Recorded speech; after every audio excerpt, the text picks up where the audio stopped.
नमस्कार मित्रों, मैं GC Pandey, expert political science. Question practice करा रहे हैं हम लोग इस समय टीजीटी के लिए, पीजीटी के लिए और आपके नेट जेआरएफ के लिए और साथ में असिस्टेंट प्रोफेसर के लिए करा रहे हैं। ठीक है।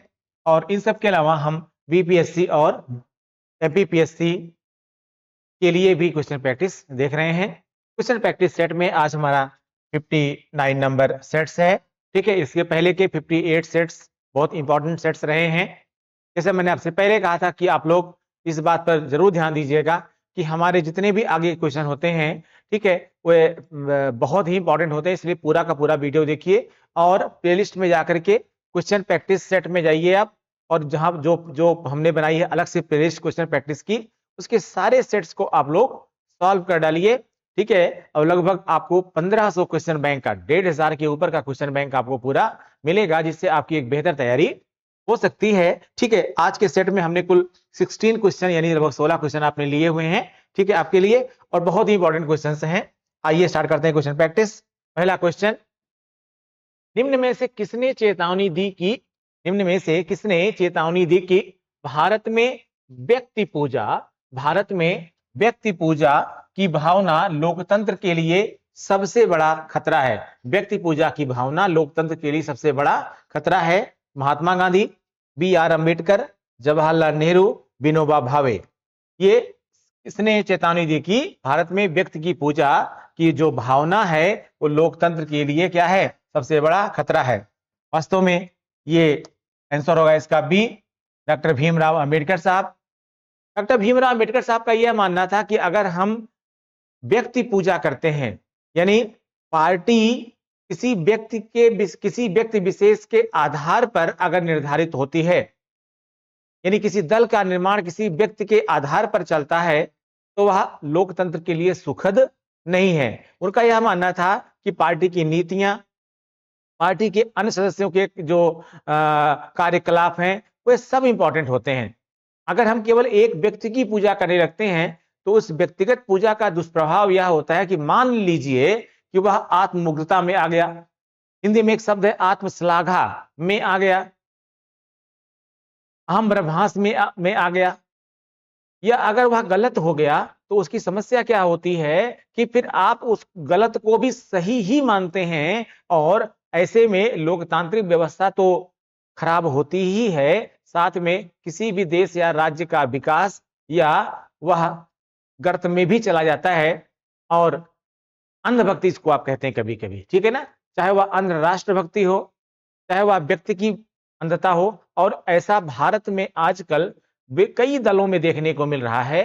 व्यक्तिगत तौर पर आप भी जानते हैं, हम भी समझते हैं। ठीक है। तो इस पर जो है ये स्टेटमेंट किसका है, डॉक्टर भीमराव अंबेडकर का है। आइए अगला क्वेश्चन, राजनीतिक दल अपरिहार्य हैं। राजनीतिक दल अपरिहार्य हैं, कोई भी स्वतंत्र देश उनके बिना नहीं रह सकता, यह कथन किसका है। राजनीतिक दल अपरिहार्य हैं, कोई भी स्वतंत्र देश उनके बिना नहीं रह सकता, यह कथन किसका है। Rice, Laski, Garner, max weber. Max weber किसका कथन है भाई कि राजनीतिक दलों के बिना कोई भी देश नहीं रह सकता है। किसने कहा था, यह स्टेटमेंट है ब्राइस का। इसका स्टेटमेंट है ब्राइस का। आंसर होगा इसमें ए। ब्राइस साहब कहते हैं कि कोई भी देश बिना राजनीतिक दलों के नहीं चल सकता है। ब्राइस साहब और भी एक बात कहते हैं कि वास्तव में राजनीतिक दल है क्या।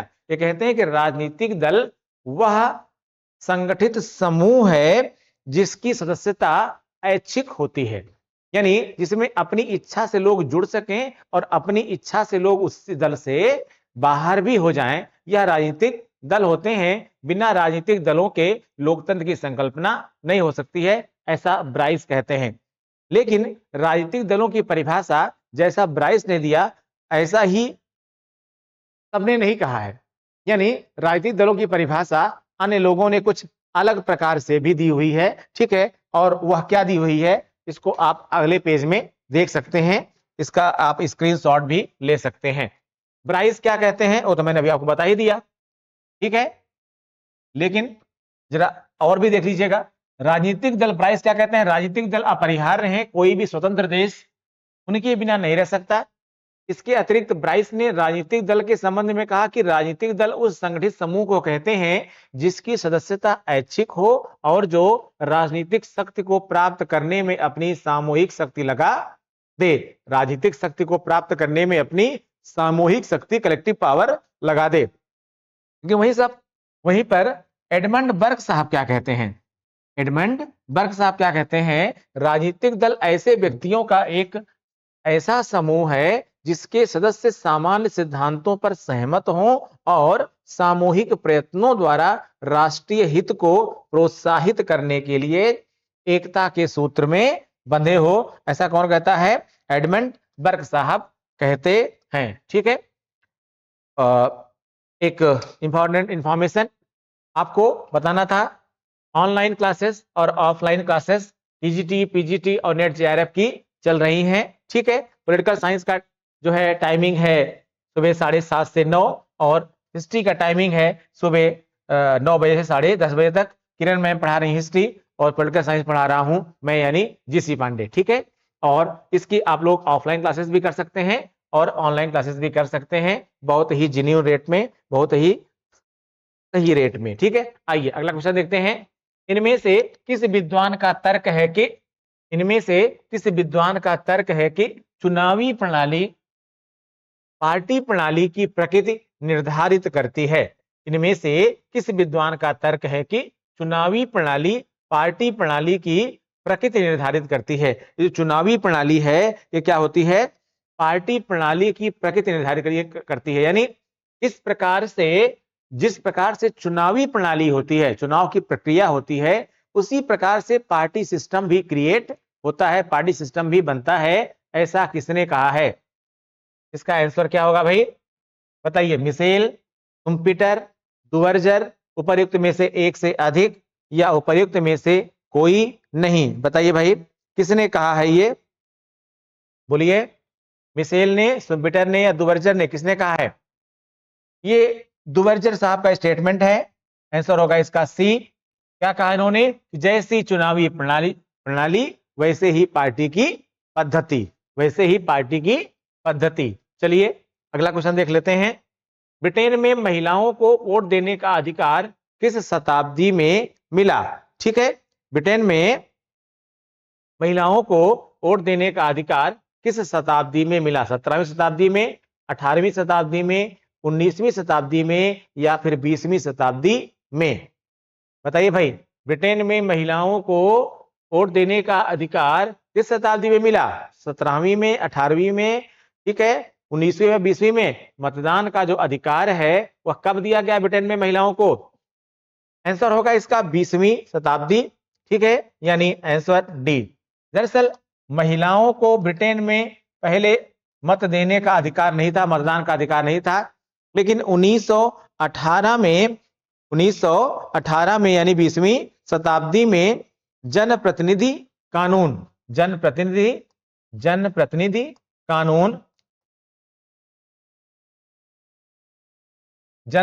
कानून लाया गया, यानी रिप्रेजेंटेटिव एक्ट 1918 लाया गया और इसके माध्यम से महिलाओं को मताधिकार का अधिकार दिया गया, महिलाओं को मतदान का अधिकार दिया गया। यानी महिलाओं की भागीदारी, आप सोचिए खुद कि महिलाओं की भागीदारी ब्रिटेन जैसे देश में भी कब आई? 1918 में आई। इस मामले में तो कम से कम हम ही अच्छे थे, 1950 में हमने साथ में दे दिया, अच्छी बात थी भाई।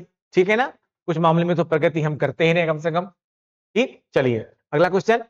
निम्न में से किसमें राजनीतिक दल भाग नहीं लेते हैं? निम्न में से किसमें राजनीतिक दल भाग नहीं लेते हैं? शासन में, विधि निर्माण में या प्रदत्त विधि निर्माण में या निर्वाचन में? राजनीतिक दल किसमें भाग नहीं लेते हैं भाई? राजनीतिक दल शासन में भाग लेते हैं, राजनीतिक दल विधि निर्माण में भी भाग लेते हैं, ठीक है, राजनीतिक दल निर्वाचन में भाग लेते हैं, लेकिन राजनीतिक दल, इसमें थोड़ा सा उल्टा हो गया है, ये बी होगा और ये सी होगा, ये सी होगा। ठीक है, तो जो राजनीतिक दल हैं वह किसमें भाग नहीं लेते हैं? दरअसल राजनीतिक दल जो है वो प्रदत्त विधि निर्माण में भाग नहीं लेते हैं, प्रदत्त विधि निर्माण में भाग नहीं लेते हैं। यह कौन कह रहा है भाई? दरअसल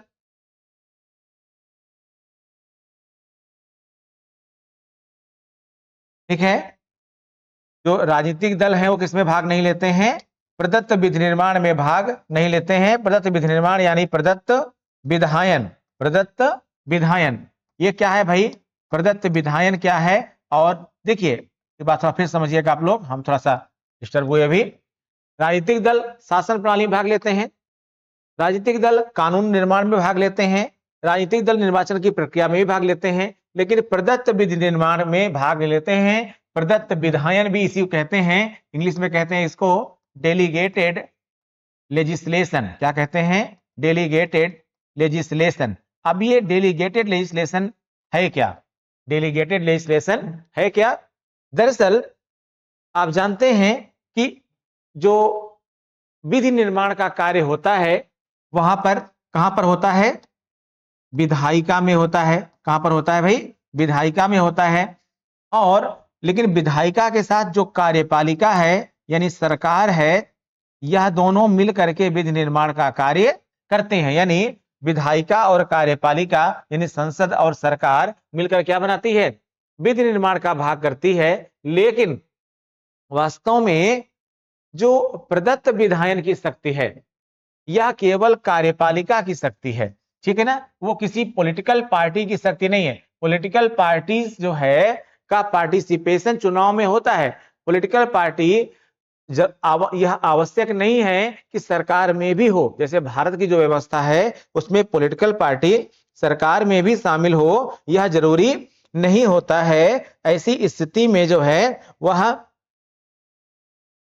नीति निर्माण में या विधि निर्माण में भाग नहीं लेती है। वास्तव में विधि निर्माण का कार्य किसका हुआ? विधायिका का हुआ और कार्यपालिका का हुआ। इसलिए ऐसा इसका क्या हो जाएगा? बी हो जाएगा। ठीक है, अगला क्वेश्चन देख लेते हैं। निम्नलिखित में से कौन यह विश्वास करता है कि प्रजातांत्रिक तथा सर्वाधिकारवादी दोनों ही व्यवस्थाओं में राजनीतिक दलों का चरित्र आवश्यक रूप से अल्पतंत्रीय होता है? निम्नलिखित में से कौन यह विश्वास करता है कि प्रजातांत्रिक तथा सर्वाधिकारवादी दोनों ही व्यवस्थाओं में राजनीतिक दलों का चरित्र आवश्यक रूप से अल्पतंत्रीय, ठीक है, होता है? रॉबर्ट मिचेल्स, ला पैलोम्ब्रा, सिडनी वर्बा, एडमंड बर्क। इसका स्टेटमेंट है भाई, ये कौन कहता है? या बोलिए। ये कहता है कि कोई भी प्रणाली हो उसमें जो शासन होता है वह कुछ चंद लोगों के हाथ में ही होता है। कौन है भाई? ये होगा रॉबर्ट मिचेल्स। ठीक है, रॉबर्ट मिचेल्स कहीं लिखा रहेगा तो कहीं पर रॉबर्ट मिचेल्स भी लिखा रहेगा, एक ही है। ठीक है, दरअसल आप जानते हैं कि रॉबर्ट, मैंने कहा अगर हम मिचेल्स ही लिखे तो इन्होंने एक नियम प्रतिपादित किया था, आप जानते हैं इसको गुटतंत्र का लौह नियम। गुटतंत्र का लौह नियम। और इस गुटतंत्र के लौह नियम में इन्होंने यह बताया था कि जो सरकारें होती हैं, जो पार्टियां होती हैं, जो राजनीतिक दल होते हैं, उनमें क्या होता है कि कुछ चंद लोग ही ऐसे होते हैं जो क्या करते हैं, जो कुछ चंद लोग ऐसे होते हैं, प्रभावशाली लोग होते हैं जो अपना अधिकार जमा लेते हैं। मतलब जैसे मान लीजिए वर्तमान में ही किसी पार्टी को आप ले लीजिए तो आप ये पाएंगे कि पार्टी में तो अच्छे खासे लोग हैं, ठीक है, वो हो सकता है मेंबर ऑफ पार्लियामेंट भी चुन करके आए हों, लेकिन केवल 10, 20, 30, 50 लोग ऐसे होते हैं जो पूरी पार्टी को चला रहे होते हैं, पूरी पार्टी पर एक तरह से कब्जा किए हुए होते हैं। इसी को रॉबर्ट मिचेल साहब क्या कहते हैं? गुटतंत्र का लौह नियम। जिसमें चाहे जिस प्रकार की व्यवस्था हो, कुछ चंद लोग क्या करते हैं, अपना उसमें आधिपत्य जमा लेते हैं।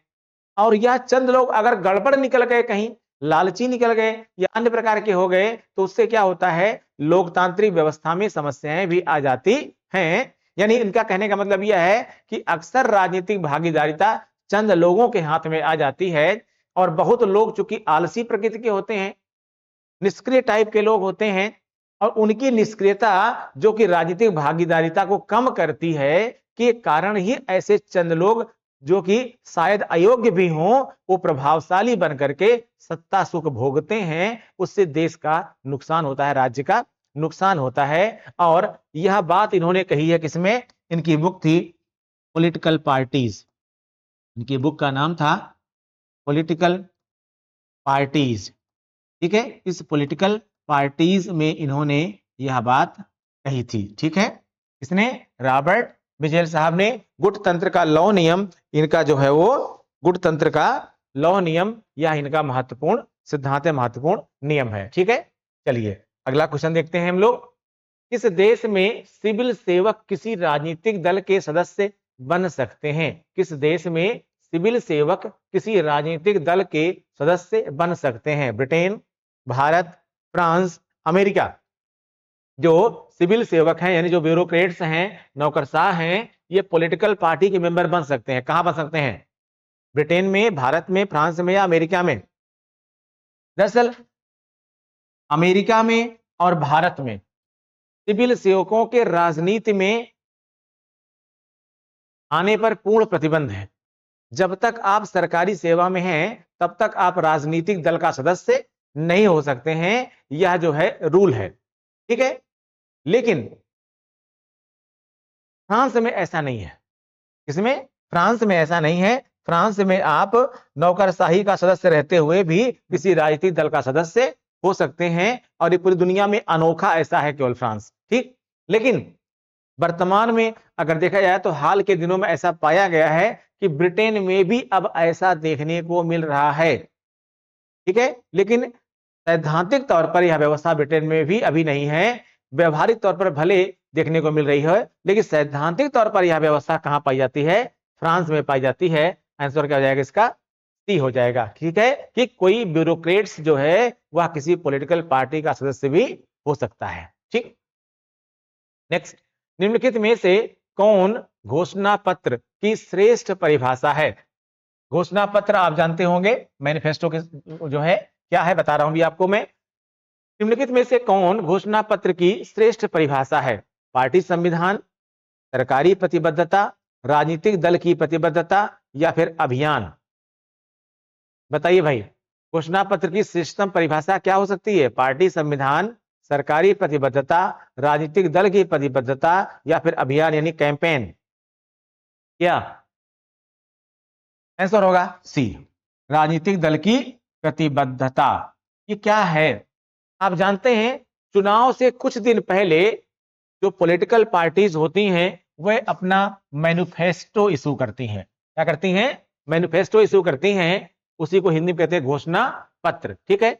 इसमें वह आगामी जब उनकी सरकार आएगी, ऐसी वो घोषणा पत्र में क्या कहती हैं, क्या लिखती हैं कि जो अगर उनकी सरकार उनकी आएगी तो वह क्या क्या करेंगी, ठीक है। क्या मतलब हुआ इसका? राजनीतिक दल की प्रतिबद्धता कि हम यह करेंगे सत्ता में आने के बाद, वही वो घोषणा पत्र में लिखती हैं, ठीक है। अब यहां थोड़ा याद रखिएगा, भाषण स्पीच देना और घोषणा पत्र में लिखना, इन दोनों में अंतर होता है। जैसे अगर किसी पार्टी ने भाषण में कहा कि हम सत्ता में आने पर यह करेंगे, अगर वह नहीं करता है तो आप उसका कुछ बिगाड़ नहीं सकते हैं। लेकिन यहां एक बात अगर आप नहीं जानते होंगे तो आज नोट कर लीजिएगा आप, कि अगर पॉलिटिकल पार्टी ने कोई काम करने के लिए मैनिफेस्टो में कहा है, घोषणा पत्र में कहा है, और वह फिर नहीं करती है इस कार्य को, तो उसके खिलाफ आप न्यायालय में वाद भी दायर कर सकते हैं, मुकदमा भी कर सकते हैं। इसीलिए पॉलिटिकल पार्टियां इस बात को जानती हैं। इसीलिए पॉलिटिकल पार्टियां अगर कुछ घोषणाएं लिखती भी हैं तो ऐसा घुमा फिरा के लिखती हैं कि न्यायालय में उसको आपके खिलाफ उल्टा साबित कर देंगी, यानी वह उससे निकल जाए, ऐसा मध्य मार्ग निकाले होती हैं, ठीक है। इसीलिए जो महत्वपूर्ण घोषणाएं होती हैं या जिनको केवल लॉलीपॉप देना होता है, उसको घोषणा पत्र में वो नहीं लिखती हैं, ठीक है। तो आंसर होगा इसका सी। नेक्स्ट देखते हैं क्वेश्चन। आधुनिक दल व्यवस्था का उद्भव प्रथमतः कहां हुआ? आधुनिक दल व्यवस्था का उद्भव प्रथमतः कहां हुआ? ध्यान दीजिए, क्वेश्चन में दो भाग हैं। आधुनिक दल व्यवस्था का उद्भव, एक तो उद्भव है, दूसरा प्रथमतः कहां हुआ, सबसे पहले उद्भव कहां हुआ, यह समझना है आपको। यूएसए यानी अमेरिका, फ्रांस, इंग्लैंड या बेल्जियम? कहां पर हुआ भाई, बताइए। दरअसल थोड़ा सा कन्फ्यूजन आपको होगा, किसमें, यूएसए में और इंग्लैंड में। दरअसल आधुनिक दल व्यवस्था का उद्भव सबसे पहले कहां हुआ, इंग्लैंड में हुआ। आप कहेंगे सर इसको कोई नई बात तो नहीं है, अमेरिका ब्रिटेन में तो लगभग हर चीज का उद्भव हुआ, कह सकते हैं लोकतंत्र का ही उद्भव सबसे पहले वही हुआ। दरअसल सबसे पहले उद्भव कहां हुआ, तो सब अगर फर्स्ट टाइम की बात करेंगे तो कहां पर हुआ, इंग्लैंड में हुआ। लेकिन अगर ये कहें कि सबसे पहले पॉलिटिकल पार्टी कहां बनी, तो सबसे पहली जो पॉलिटिकल पार्टी बनी वो कहां बनी, यूएसए में बनी। ठीक है, तो उद्भव सबसे पहले कहां होता है, इंग्लैंड में। लेकिन सबसे पहली जो पॉलिटिकल पार्टी बनती है वो कहां बनती है, अमेरिका में बनती है। और उसका नाम था फेडरलिस्ट पार्टी या एंटी फेडरलिस्ट पार्टी। ठीक है, एक क्या था, एक का नाम था फेडरलिस्ट और दूसरे का नाम था एंटी फेडरलिस्ट। ठीक है, एंटी फेडरलिस्ट। और यही जो है, जो दो पार्टियां हैं, यही दो पार्टियां जो हैं बाद में क्या हो गई, डेमोक्रेटिक पार्टी और रिपब्लिकन पार्टी में कन्वर्ट हो गई। ठीक है, इनका नाम क्या हो गया, डेमोक्रेटिक पार्टी और रिपब्लिकन पार्टी हो गया। और वही ये पार्टियां अभी तक चली आ रही हैं। तो उद्भव सबसे पहले कहां हुआ, इंग्लैंड में हुआ। लेकिन सबसे पहले पॉलिटिकल पार्टी कहां पे बनी, अमेरिका में बनी। इसका आप लोग ध्यान रखिएगा। ठीक है, आइए अगला क्वेश्चन देख लेते हैं। पोलित ब्यूरो शब्द संबंधित है, पोलित ब्यूरो शब्द संबंधित है कहां से, कांग्रेस पार्टी से, भारतीय जनता पार्टी से, साम्यवादी पार्टी से, समाजवादी पार्टी से। कहां से, पोलित ब्यूरो शब्द संबंधित कहां से, किससे भाई, कांग्रेस पार्टी से, भारतीय जनता पार्टी से, साम्यवादी पार्टी से या फिर समाजवादी पार्टी से। किससे संबंधित है, साम्यवादी पार्टी से। किससे, कम्युनिस्ट पार्टी से संबंधित है। ठीक है, कम्युनिस्ट पार्टी जैसे कि आप जानते हैं जो वामपंथी पार्टियां हैं, कम्युनिस्ट पार्टी जैसे आप देखेंगे चाइना। ठीक है, भारत में जो है कम्युनिस्ट पार्टी ऑफ इंडिया, एक है कम्युनिस्ट पार्टी ऑफ इंडिया यानी सीपीआई, और एक और है भारतीय कम्युनिस्ट पार्टी। ठीक है, भारतीय कम्युनिस्ट पार्टी। ठीक है, तो ये कम्युनिस्ट पार्टी में ही क्या होता है, ये पोलित ब्यूरो वर्ड होता है। पोलित ब्यूरो जो शब्द है इसका मतलब होता है नीति निर्धारण करने वाली सर्वोच्च संस्था, यानी ऐसी संस्था जो उस पार्टी की नीतियों को निर्धारित करती है। और अगर वह सत्ता में है तो जाहिर सी बात है सत्ता की नीतियों का भी निर्धारण करती है। यानी आप पोलित ब्यूरो शब्द का एक और निकाल सकते हैं कि यह किसी भी पार्टी का बौद्धिक संगठन होता है। बोलो भाई, ये जो पोलित ब्यूरो है, दो बात हो गई यहां पर। पोलित ब्यूरो जो आपका शब्द है इसके दो मतलब है। पहली चीज तो यह क्या है, ये नीति निर्माण करने वाला संगठन है। ठीक है, पार्टी का नीति निर्माण करने वाला संगठन है। और दूसरा क्या है, नीति निर्माण करने वाला संगठन है ये। दूसरा क्या है, यह किसी कम्युनिस्ट पार्टी का बौद्धिक संगठन है, इंटेलेक्चुअल ऑर्गेनाइजेशन है। ठीक है, इंटेलेक्चुअल ग्रुप भी कह सकते हैं आप इसको। किसमें भैया है ये, साम्यवादी पार्टी पाया जाता है क्या, पोलित ब्यूरो शब्द। ठीक है, अगला क्वेश्चन देखते हैं। दबाव समूह का व्यवस्थित अध्ययन करने वाला, दबाव समूह का व्यवस्थित अध्ययन करने वाला प्रथम व्यक्ति कौन है, Mosca, Kant, AF Bentley, sir James. AF Bentley, sir James. बताइए भाई क्या होगा इसका, बताइए।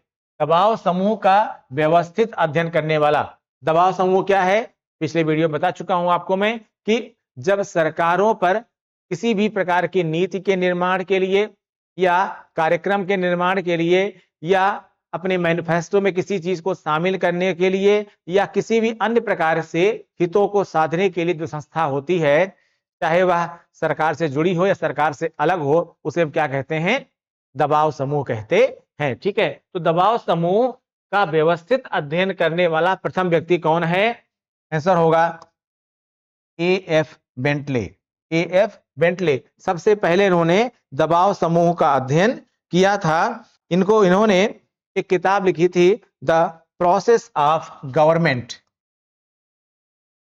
द प्रोसेस ऑफ गवर्नमेंट और किसी द प्रोसेस ऑफ गवर्नमेंट, ये इनकी क्या थी, ये इनकी बुक थी, किसकी, एएफ बेंटले साहब की बुक थी द प्रोसेस ऑफ गवर्नमेंट। उसी में इन्होंने यह बताया हुआ था कि समाज के दबाव समूह क्या है, समाज के लोगों का वह भाग जिन्हें लोगों के अन्य समूहों से कटे हुए भौतिक पिंड के रूप में नहीं बल्कि गतिविधि के एक पिंड के रूप में देखा जाना चाहिए।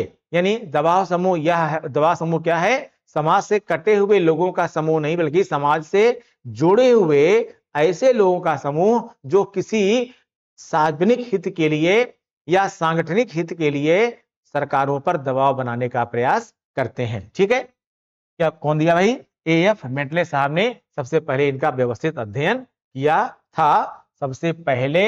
ठीक है, व्यवस्थित अध्ययन। अगला क्वेश्चन, निम्न में से कौन सा साधन दबाव समूह नहीं अपनाते हैं, निम्न में से कौन सा साधन दबाव समूह नहीं अपनाते हैं, संगोष्ठी, प्रचार, लॉबिंग, चुनाव लड़ना।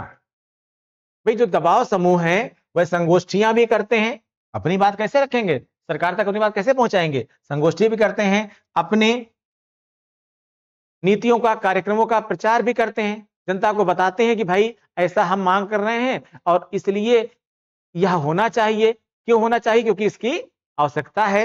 दूसरा, लॉबिंग, लॉबिंग भी करते हैं। अमेरिका में तो इस लॉबिंग से सरकार तक बन जाती है। दबाव समूह सबसे ज्यादा अगर प्रचलित कहीं पर है तो कहां पर है, अमेरिका में है, और वो लॉबिंग करते हैं और अक्सर उनकी लॉबिंग से ही सरकारें बनती हैं, बिगड़ती हैं, बदलती हैं। लेकिन क्या ये चुनाव भी लड़ते हैं, जाहिर सी बात है चुनाव नहीं लड़ते हैं।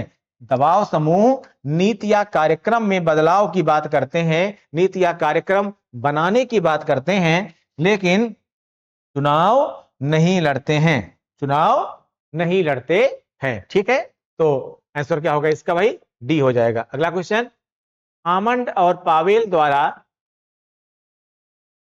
किए गए दबाव समूहों के वर्गीकरण में, आमंड और पावेल द्वारा किए गए दबाव समूहों के वर्गीकरण में सम्मिलित नहीं है, सम्मिलित नहीं है।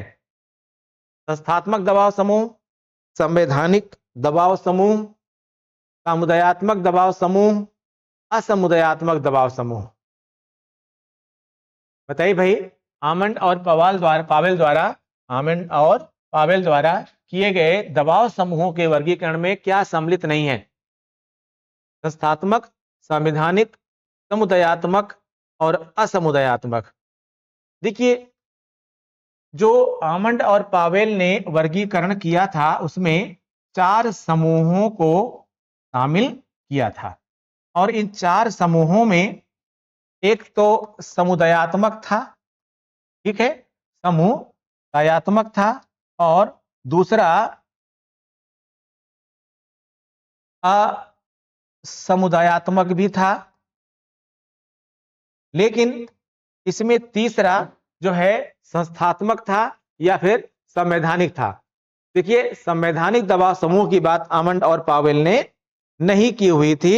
इन्होंने आमंड और पावेल ने अपने उसमें हाँ संस्थात्मक की किया है एक, ठीक है, संस्थात्मक हो गया, संस्थात्मक हो गया। और जो चौथा इन्होंने शामिल किया था वो प्रदर्शनकारी, क्या किया था, प्रदर्शनकारी शामिल किया था, प्रदर्शनकारी शामिल किया था। ठीक है, संवैधानिक जो मैं बता रहा था अभी आपको, संवैधानिक दबाव समूह को शामिल नहीं किया था। 4 समूहों की बात किया था, एक क्या समुदायात्मक, दूसरा असमुदायात्मक, तीसरा संस्थात्मक, चौथा प्रदर्शनकारी।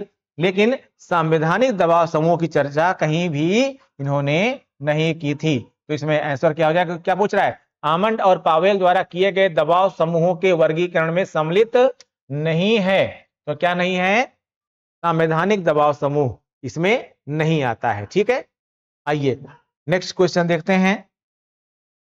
निम्नलिखित देशों में से किसमें दबाव समूह सर्वाधिक सक्रिय हैं, बहुत बढ़िया, अभी मैंने आपको एक्सप्लेन भी कर दिया था। निम्नलिखित देशों में से किसमें दबाव समूह सर्वाधिक सक्रिय हैं, मैंने बताया था अभी आपको कि क्या है, संयुक्त राज्य अमेरिका। इसमें एग्जांपल क्या दिया, इसमें क्या दिया है विकल्प, ब्रिटेन, ऑस्ट्रेलिया, संयुक्त राज्य अमेरिका और भारत वर्ष। क्या होगा आंसर, संयुक्त राज्य अमेरिका। अभी इससे पहले मैंने इसको एक्सप्लेन कर दिया था कि संयुक्त राज्य अमेरिका में दबाव समूह सबसे ज्यादा सक्रिय हैं।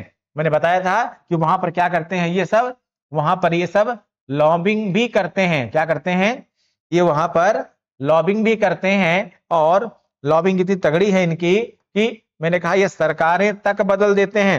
ये क्या करते हैं, सरकारें तक बदल देते हैं। और चाहे लगभग जिसकी भी सरकार आए या जाए, सरकार लाने में भी और सरकार को गिराने में भी इन दबाव समूहों की जबरदस्त भूमिका अमेरिका में है। ठीक है, तो आंसर क्या हो जाएगा भाई, इसका आंसर इसका सी हो जाएगा। ठीक है, चलिए अगला क्वेश्चन देखते हैं।